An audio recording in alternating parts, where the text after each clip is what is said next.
ಎಲ್ಲರಿಗೂ ನಮಸ್ಕಾರ. ಈ ವಿಡಿಯೋದಲ್ಲಿ ಬ್ಯಾಂಕಿಂಗ್ ಎಕ್ಸಾಮಲ್ಲಿ ಕೇಳಿರ್ತಕ್ಕಂತಹ ಕೆಲವು ಕ್ವಶನ್ಗಳನ್ನು ತೊಗೊಂಡಿದ್ದೀನಿ, ನೋಡ್ತಾ ಹೋಗೋಣ ಒಂದೊಂದೇ. In economic terms, total market value of all final goods and services produced in country in a given year is known as JNI, GDP, inflation, PPP, wealth of nation. ಇದು GDP, gross domestic product. Gross domestic ಪ್ರಾಡಕ್ಟಿನ definition ಇದು ಅಲ್ವಾ. Total market value of final goods and services produced in a country during a specific period. Inflation ಅಲ್ಲ, gross national income ಅಲ್ಲ, purchasing power parity ಅಲ್ಲ, wealth of nation ಅಲ್ಲ. ನಾವು ಇವೆಲ್ಲದರ ಡೆಫಿನೇಷನ್ಗಳನ್ನು ತಿಳ್ಕೊಂಡಿರಬೇಕು, ಆಗ ನಮಗೆ ಈ ಥರ ಕ್ವಶನನ್ನು ಆನ್ಸರ್ ಮಾಡೋದು ಈಸಿ ಆಗುತ್ತೆ. Many times we read about SHGs in financial newspapers. What is the full form of the term SHG? SHGs ಅಂದರೆ ಏನು ಅಂತ ಕೇಳಿದ್ದಾರೆ.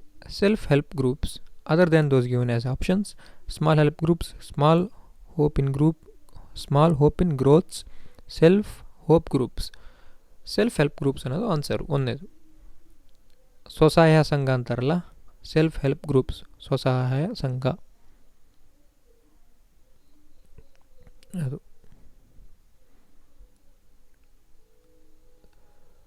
What is the full form of letter T in the term RTGS?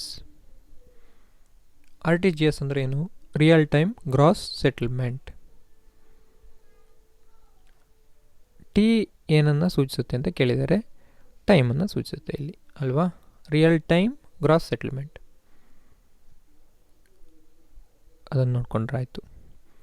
Real time gross settlement, ನಾವು ಇದರಿಂದ ಕೆಲವು ಟರ್ಮ್ಗಳನ್ನು ತಿಳ್ಕೊಂಡಿರಬೇಕಾಗ್ತದೆ. NEFT ಅಂದರೆ ಏನು? National electronic fund transfer. Real time gross settlement.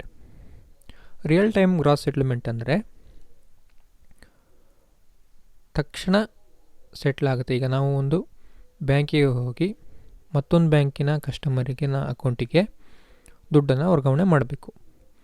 RTGS ಮುಖಾಂತರ ಮಾಡಿದರೆ ನಾವು ಹಾಕಿದ ತಕ್ಷಣ ಅವರಿಗೆ ಕ್ರೆಡಿಟ್ ಆಗುತ್ತೆ ಗ್ರಾಸ್ ಬೇಸಿಸಲ್ಲಿ. ಗ್ರಾಸ್ ಬೇಸಿಸಲ್ಲಿ ಅಂದರೆ ರಿಯಲ್ ಟೈಮಲ್ಲಿ ಅಂದರೆ ನಾವಿಲ್ಲಿ ಎಷ್ಟೊತ್ತಿಗೆ RTGS ಮಾಡ್ತೀವೋ ಅಷ್ಟೊತ್ತಿಗೆ ಅಲ್ಲಿ ಕ್ರೆಡಿಟ್ ಆಗುತ್ತೆ ಅಂತ. ಗ್ರಾಸ್ ಸೆಟ್ಲ್ಮೆಂಟ್ ಅಂದರೆ ಇದು ಬ್ಯಾಂಕ್ ಟು ಬ್ಯಾಂಕಲ್ಲಿ ಏನಾಗುತ್ತೆ ಅಂದರೆ, ನಾವು ಕರ್ನಾಟಕ ಬ್ಯಾಂಕಿಂದ ಕೆನರಾ ಬ್ಯಾಂಕ್ ಇರೋ ಕಸ್ಟಮರಿಗೆ RTGS ಮಾಡಿದ್ದೀವಿ ಅಂತ ಅಂದ್ಕೊಳ್ಳಿ. 10,000 ಮಾಡಿದ್ದೀವಿ.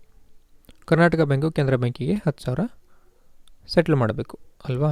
ಗ್ರಾಸ್ ಬೇಸಿಸಲ್ಲಿ ಅದು ಸೆಟ್ಲ್ ಆಗುತ್ತೆ.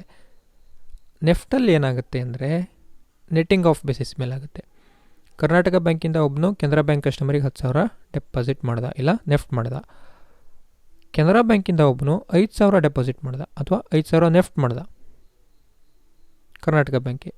ಆಗ ಕರ್ನಾಟಕ ಬ್ಯಾಂಕು ಕೆನರಾ ಬ್ಯಾಂಕಿಗೆ ಬರೀ 5,000 ಮಾತ್ರ ಸೆಟ್ಲ್ ಮಾಡಬೇಕು. ಏಕೆಂದರೆ ಇಲ್ಲಿ 10,000 ಕೆನರಾ ಬ್ಯಾಂಕ್ ಕಸ್ಟಮರಿಗೆ ಹೋಗಬೇಕಾಗಿತ್ತು ಕರ್ನಾಟಕ ಬ್ಯಾಂಕಿಂದ. ಕೆನರಾ ಬ್ಯಾಂಕಿಂದ 5,000 ಈ ಕಡೆ ಬರಬೇಕಾಗಿತ್ತು ಕರ್ನಾಟಕ ಬ್ಯಾಂಕಿಗೆ.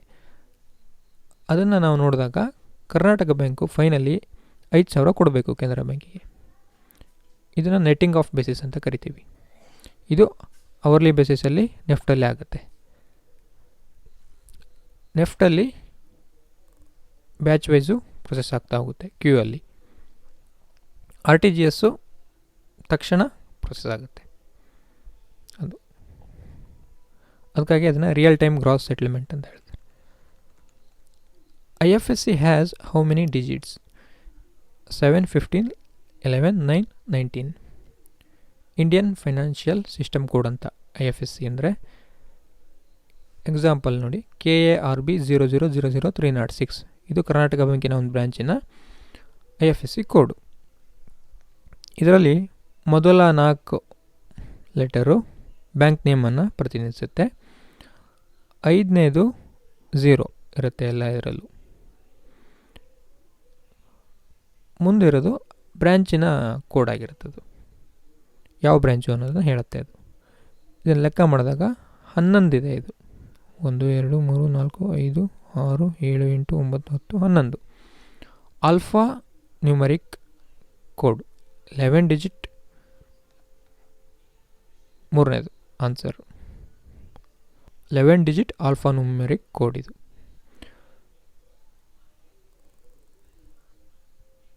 ಈ ಥರ.